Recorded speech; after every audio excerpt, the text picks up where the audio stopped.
क्या कभी ऐसा हुआ कि आप रात को तकिए पर सिर रखें और सोचें, ये जिंदगी आखिर कहाँ जा रही है?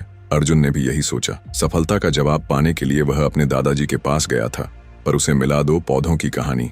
एक पौधा संघर्षों में जिया और एक आराम में। कौन जीता और क्यों? चलिए इस कहानी में छिपे जादू को समझते हैं। गर्मियों की एक तपती दोपहर थी। अर्जुन 18 साल का एक जिज्ञासु लड़का अपनी पुरानी साइकिल खींचते हुए गांव में अपने दादाजी के घर पहुंचा। शहर की भाग दौड़ में उलझा अर्जुन अपने सपनों और संघर्षों से परेशान था। दादाजी रामलाल आंगन में चारपाई पर बैठे थे। उनका सादगी भरा जीवन और अनुभवों से भरी आंखें अर्जुन को हमेशा खींच लाती थीं। अर्जुन ने उनके पास बैठते हुए पूछा, दादाजी, मैं भी आपकी तरह बड़ा और सफल बनना चाहता हूँ, मुझे बताइए कैसे? रामलाल मुस्कुराए। उनकी झुर्रियों में वर्षों का अनुभव झलक रहा था। उन्होंने कहा, सफलता कोई सीधी राह नहीं है बेटा, इसे समझने के लिए कल सुबह तैयार रहना। अर्जुन ने रात भर सोचते हुए सपने संजोए। शायद दादाजी उसे कोई खास तरकीब सिखाएंगे। सुबह होते ही दादाजी अर्जुन को गांव के बाजार ले गए। वहां उन्होंने 2 छोटे पौधे खरीदे। दोनों हरे और नाजुक थे। घर पहुंचकर दादाजी ने एक पौधे को अंदर के गमले में लगाया और दूसरे को बाहर आंगन की खुली मिट्टी में। अर्जुन ने उत्सुकता से पूछा, दादाजी, इन दोनों में से कौन ज्यादा ताकतवर बनेगा? दादाजी ने मुस्कुराते हुए कहा, तू खुद देख लेना। अर्जुन ने गमले वाले पौधे को देखा। वह सुरक्षित और आरामदायक जगह पर था। दूसरी ओर बाहर वाला पौधा धूप, बारिश और जानवरों के खतरे में था। अर्जुन ने अंदाजा लगाया, गमले वाला पौधा जीतेगा, इसे कोई नुकसान नहीं पहुंचा सकता। दादाजी ने उसकी बात सुनी और सिर हिलाते हुए बोले, अच्छा, 2 साल बाद आना, तब सच देख लेना। अर्जुन पढ़ाई और शहर की व्यस्तता में खो गया, लेकिन दादाजी की बात उसके मन में गूंजती रही। 2 साल बाद गर्मी की छुट्टियों में वह गांव लौटा। पहुंचते ही उसने दादाजी से पूछा, दादाजी, अब तो बताइए, वो पौधे कैसे हैं? दादाजी उसे घर के अंदर ले गए। गमले का पौधा वहीं था, नन्हा, कमजोर और मुरझाया हुआ। अर्जुन को हैरानी हुई।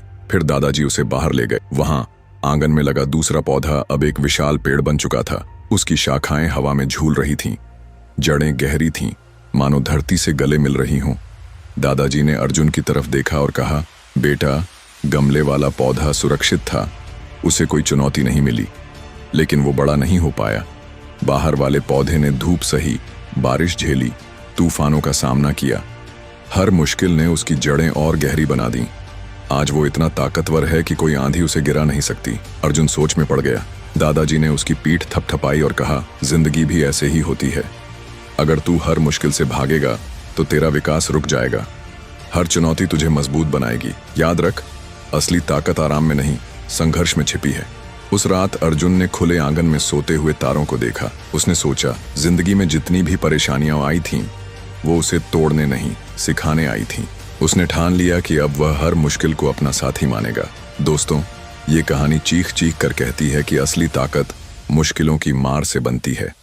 जैसे उस पेड़ डीएच की जड़ें तूफानों से गहरी हुई, वैसे ही हमारी जिंदगी की हर ठोकर हमें मजबूत बनाती है। तो अगली बार जब कोई परेशानी दस्तक दे, उसे डर से मत देखो, उसे दोस्त समझो जो तुम्हें तैयार करने आया है। हर दर्द एक सबक है, हर आंसू एक सौगात। अगर ये कहानी तुम्हारे दिल को छू गई तो इसे शेयर करो अपने दोस्तों, परिवार या उस शख्स तक जिसे हिम्मत की जरूरत है। तुम्हारा एक शेयर किसी की जिंदगी में उजाला ला सकता है।